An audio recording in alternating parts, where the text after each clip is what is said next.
Hello welcome to my YouTube channel healthy kitchen by Anitha. నేను ఈరోజు టమాటోతో కర్రీ అనేది ప్రిపేర్ చేశాను. టమాటో కారం అంటారు, టమాటో బజ్జీ అంటారు, డిఫరెంట్ టైప్స్గా పిలుస్తారు. ఒక్కొక్కరు ఒక్కొక్క విధంగా పిలుస్తారు. మీరు ఒకసారి నేను చెప్పిన విధంగా ట్రై చేయండి. చాలా అంటే చాలా బాగుంటుంది. రైస్లోకి, చపాతీలోకి, దోశలోకి తినొచ్చు. టమాటోలు అయితే ఒక 6 తీసుకున్నాను, స్లైసెస్గా కట్ చేసుకున్నాను. తర్వాత పచ్చిమిర్చి అనేది 12 పచ్చిమిర్చి దాకా తీసుకున్నాను, స్లైసెస్గా కట్ చేసుకున్నాను. టమాటోలు అనేది చాలా స్లైస్డ్గా కట్ చేసుకోవాలన్నమాట. తర్వాత ఒక పెద్ద ఉల్లిపాయ అనేది తీసుకున్నాను, అది కూడా సన్నగా తరుక్కున్నాను స్లైసెస్గా. కొత్తిమీర తీసుకున్నాను, అది కూడా తరుక్కొని పెట్టుకునేసాను ముందుగానే. తర్వాత ఒక ప్యాన్ పెట్టుకొని ప్యాన్లో ఆయిల్ అనేది వేసుకోవాలి. కొద్దిగా ఆయిల్ అనేది ఎక్కువగానే పడుతుంది, కానీ చాలా బాగుంటుంది. ఆయిల్ హీట్ అయ్యాక జీలకర్ర, సాసవలు, కరివేపాకు, కట్ చేసి పెట్టుకున్న ఉల్లిపాయలు కూడా యాడ్ చేసుకోండి. ఉల్లిపాయలు అనేది కూడా చాలా సన్నగా తరుక్కోవాలి. ఆయిల్లో మంచిగా ఫ్రై చేసుకోవాలి. మనం ఎంత బాగా ఫ్రై చేసుకుంటే అంత టేస్ట్ అనేది ఉంటుందన్నమాట. వీడియోలో చూస్తున్నారు కదా, కొద్దిగా మీడియం టు లో ఫ్లేమ్ పెట్టేసుకొని మంచిగా ఫ్రై చేసుకోండి. ఆనియన్ కొద్దిగా మగ్గాక పచ్చిమిర్చి అనేది యాడ్ చేసుకోండి. పచ్చిమిర్చి కూడా స్లైసెస్గా కట్ చేసుకోవాలి. పచ్చిమిర్చి కూడా బాగా మగ్గాలి, బాగా వేగాలన్నమాట ఆయిల్లో.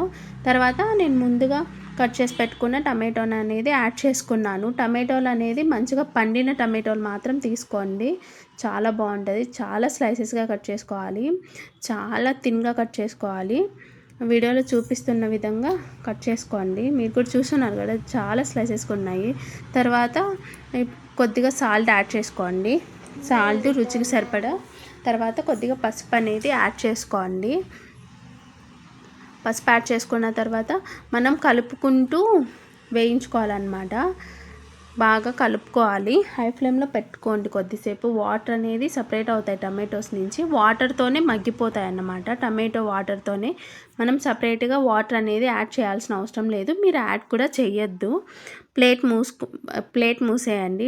ప్లేట్ మూయడం వల్ల టమాటో అనేది మగ్గుతుంది. మధ్య మధ్యలో తీస్తూ కలుపుకోండి. నేను వీడియోలో చూపిస్తున్న విధంగా టమాటో అనేది చాలా సాఫ్ట్గా అవ్వాలి.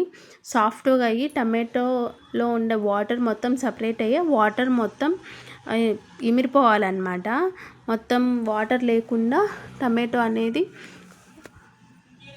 ఒక చట్నీ లాగా సాఫ్ట్గా మగ్గిపోవాలి. అంతవరకు వేయించండి. మధ్యలో ప్లేట్ తీస్తూ వేయిస్తూ ఉండండి. వీడియోలో చూపిస్తున్న విధంగా మీరు టేస్ట్ కూడా చూసుకోండి. సాల్ట్ ఏమైనా తక్కువ ఉంటే సాల్ట్ అనేది యాడ్ చేసుకోండి. నేనైతే కొత్తిమీర కూడా యాడ్ చేస్తున్నాను. ఇంకా ఫైనల్గా నాకు ఫైనల్ స్టేజ్కి వచ్చేసింది అన్నమాట ఆల్మోస్ట్. సో నేను కొత్తిమీర కూడా యాడ్ చేశాను. కొత్తిమీర యాడ్ చేసి మంచిగా కలుపుకోండి. నాటి కొత్తిమీర ఉంటే చాలా బాగుంటుంది టేస్ట్ ఈ కర్రీకి. మీకు దొరికితే తీసుకోండి. ఫైనల్గా చూస్తున్నారు కదా, కర్రీ అయితే ఆల్మోస్ట్ అయిపోయింది. వాటర్ అనేది ఏం లేదు కర్రీలో, బాగా వాటర్ ఏం లేకుండా పచ్చడి అనేది ప్రిపేర్ అయిపోయింది. టమాటో కారం ఫైనల్గా ఇలా ఉంది. మీరు ట్రై చేసి ఎలా వచ్చిందో లైక్ చేయండి, షేర్ చేయండి, కామెంట్ చేయండి.